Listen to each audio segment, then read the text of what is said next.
Ultimately, though, the most powerful check we have on Trump's authoritarianism is not the Congress, it is not the courts, it is the American people. It is all of us, each of us.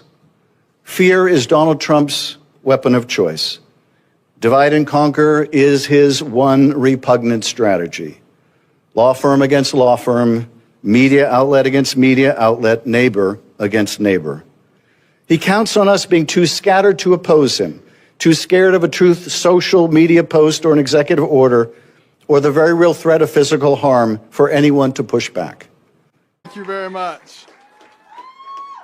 And thank you for your courage to be here, because in the society that we live in today, it takes a lot of courage to say that you're supporting President Trump. And, you know, it's really quite interesting how people have tried to manipulate people and how to intimidate people and change their minds. This has been going on since we've been in America. And the media, they like to pick on them, any little thing. What happens when two completely different visions of America collide? One side says the greatest threat is fear, division, and political rhetoric. The other says the real danger is allowing narratives to outweigh facts and results. That's exactly what unfolded when Senator Adam Schiff delivered a warning about the nation's political climate, and Dr. Ben Carson responded with a message that challenged nearly every part of that argument. This wasn't simply another partisan disagreement. It became a debate over something much bigger. What should Americans value most when judging their leaders, their words, or their record? Schiff argued that the American people are the ultimate defense against authoritarianism, urging citizens not to be intimidated by political pressure or public criticism. But Carson took the conversation in an entirely different direction. Instead of focusing on rhetoric, he pointed to history, personal experience, and policy outcomes, arguing that Americans should think independently rather than accept political labels at face value. His response wasn't built around emotional attacks. It was built around a simple question. Are we judging leaders by headlines, or by what they actually accomplish? As Carson continued, he revisited America's history of division, challenged common political narratives, and defended President Trump's record using examples he believes deserve greater attention. Whether you agree with Carson or Schiff, one thing became impossible to ignore. This exchange exposed two competing philosophies that continue shaping American politics today. Stay with us, because some of Carson's strongest arguments came later, and they left the room with plenty to debate long after the discussion ended. Much. And thank you for your courage to be here, because in the society that we live in today, it takes a lot of courage to say that you're supporting President Trump. And, you know, it's really quite interesting how people have tried to manipulate people and how to intimidate people and change their minds. This has been going on since we've been in America. You know, you go back to the days of slavery, you know, and a lot of the states there were more slaves than there were owners. So what did they do? They had to divide the slaves. So they told the ones in the house, you're better than the ones in the yard. And the ones in the yard, you're better than the ones in the field.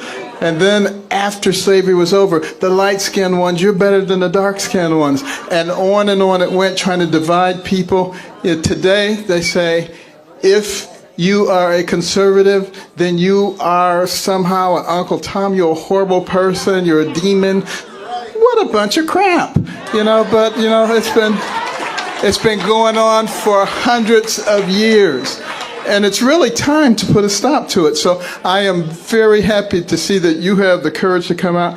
You know, it doesn't bother me anymore because, you know, I only worry about what God thinks. I don't worry about what these other people think. But, you know, sometimes people ask me, what happened to you? You changed. I haven't changed. I changed about 35 years ago because, you see, I grew up in Detroit, a bastion of liberalism. They call it progressivism now. They keep changing the name. But anyway, then from there to Boston, a bastion of liberalism. back to Detroit, and then to New Haven, Connecticut, a bastion of liberalism, and then to Ann Arbor, Michigan, a bastion of liberalism, and then to Baltimore, Maryland, a bastion of liberalism. So I had no chance. I was a liberal. I was way out there. And then I did something that liberals are never supposed to do. I listened to a conservative. I listened to Ronald Reagan. And I said, you know, he doesn't sound like a horrible racist person. He sounds just like my mother. And at that point, I started thinking for myself. And that made a big difference. It made a big difference in my medical career, too. I didn't do what everybody else did. I always started thinking out of the box. How do you solve this problem? And that's the reason that God gave us these complex brains. Your brain has billions and billions of neurons, hundreds of billions of interconnections. It remembers everything you've ever seen, everything you've ever heard. It can process more than 2 million bits of information in 1 second. Would God give you something like that just so that you can be a sheep and follow what somebody else tells you to do? Or to think for yourself? And, you know, don't you find it fascinating that so many people say the president's a racist? He's a horrible racist and everything he does. Well, you know, it seems to me like some years ago, Jesse Jackson actually gave the president an award in New York City because he opened so many opportunities for black people. Is that what a racist does? And then when he moved to Palm Beach, he was right on the forefront to fighting the clubs who were not admitting Jews and blacks. Does that sound like what a racist would do? He is the one who finally got the Second Chance Act done. Does that sound like what a racist would do? When he took office, he brought the office of HBCUs to the White House so it could get appropriate attention, more money than ever. Opportunity zones so that people could take this money and direct it to the places where people did not have opportunities before. An economy where you have the lowest unemployment rates for black people in history. And it goes on and on and on. Let me tell you something. If he's a racist, he's an awfully bad one. He needs to go get a lesson from the real racists. The people who look at somebody like you and me and they say, because your skin is a certain color, you have to think a certain way. And if you don't, there's something wrong with you. And they start calling you names. Those are the real racists. But you know, the president believes that a rising tide lifts all boats. He doesn't believe in identity politics, and that's why he's doing things that work for everybody. And we should be happy about that. And the media, they like to pick on him, any little thing. You know, he's not perfect. I'm not perfect. You're not perfect. The only one who ever was perfect was Jesus, and they crucified him. At this point, the conversation shifted from political messaging to measurable results.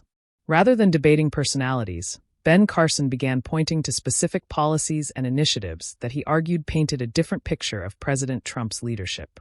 He referenced criminal justice reform, support for historically black colleges and universities, opportunity zones, and record-low unemployment rates for black Americans, suggesting these accomplishments should be weighed alongside the criticism that often dominates political headlines.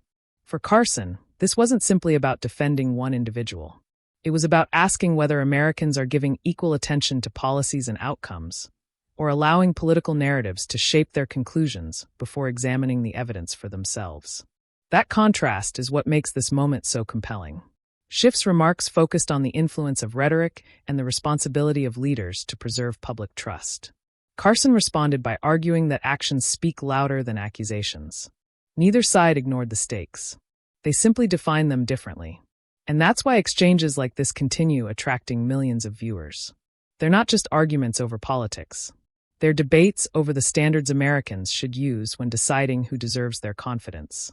As Carson continued, he turned to one of the most controversial topics in modern politics, accusations surrounding race and identity, and his response quickly became one of the most talked about moments of the entire discussion. By the end of the discussion, one thing was clear.